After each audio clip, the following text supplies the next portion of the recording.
Highland Park Mayor Nancy Rotering is traveling back from the mayor's meeting. As a matter of fact, she's in the airport right now. She joins us live to talk about her experience, including being on a panel on mass shooting. Thank you so much for taking the time to talk to us. Thanks for the chance to talk with you tonight. Mayor, I'm sure that in 2011, when you became mayor of Highland Park, this was the last thing on your mind, that you'd be on a panel talking about mass shootings in towns. Absolutely. And in fact, 3 years ago, when I was at the U.S. Conference of Mayors, I was in the audience listening to Mayor Lightfoot and other mayors who had dealt with this issue. Never in a million years did I think 3 years later I would be one of the so-called experts now talking with my colleagues about how to prepare, because as U.S. mayors know, it's not a matter of if, it's a matter of when a mass shooting will come to their town. You say you were talking as an expert. Is there a such thing as being an expert on these mass shootings? Unfortunately, there isn't, and there shouldn't be. This is a problem that is endemic to our nation. Mayors who experience mass shootings are sent a handbook, a 198-page handbook that's been prepared for mayors. So we talked about our experiences. I spoke with the mayor of Raleigh, North Carolina, Buddy Dyer from Orlando, Florida, and Byron Brown from Buffalo were all part of this panel. We each shared our stories, and then we each shared how our communities had been prepared through tabletop exercises, but all of the necessary things that people don't think of. Where are you going to reunite families? Where are you going to provide counseling for 1,200 people a day if your community is dealing with this through something major like a parade? So it was a very sobering conversation. And we are eternally grateful to all the mayors who have provided us support, those who sadly have gone before us, have reached out, have contributed to this handbook. And now here we are adding our knowledge to this horrific experience. What do you think you learned from others, and what do you think they learned from you?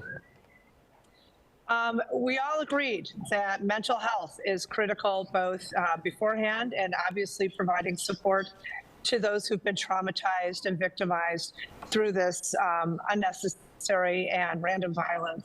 We also, I think each of us learned how important it is to be deliberative as we move forward in this journey, that emotions are varied for those who have been through this horrific experience, including ourselves. We need to be kind to each other, compassionate and supportive, and recognize that until these weapons of war are taken off of our streets, this is not going to stop. We're going to need to continue to be supportive of each other. And it's a really unfortunate thing that we continue to have panels of mayors talking about their experiences with mass shootings in their communities. Unfortunate indeed. What do you think you have learned from the experience from July 4th, from the mayor's conference? What do you think? How have you grown? How have you changed? I've recognized that taking one's time is critical in this situation. For so many of the decisions that we make in municipal government, you know, there's a pretty short timeline, there's a pretty clear set of parameters that those decisions are made in. These are decisions that need to take into account very raw pain that families are going to be carrying forevermore. We've recognized that this is something that folks get no respite from. They are wearing this agony always. And so to be slower in our decision making, we're having the first meeting about our permanent memorial this coming Monday, but it will, we know from other communities, be years before we are able to move forward in that decision making. We want to let those who've had horrific wounds continue to heal. It's only been 6 months. It feels like it's been forever. And frankly, it's still pretty unreal that it happened to us. Mayor Nancy Rotering, be safe, be well, safe travels, and thank you for taking time to talk to us. Thank you so much.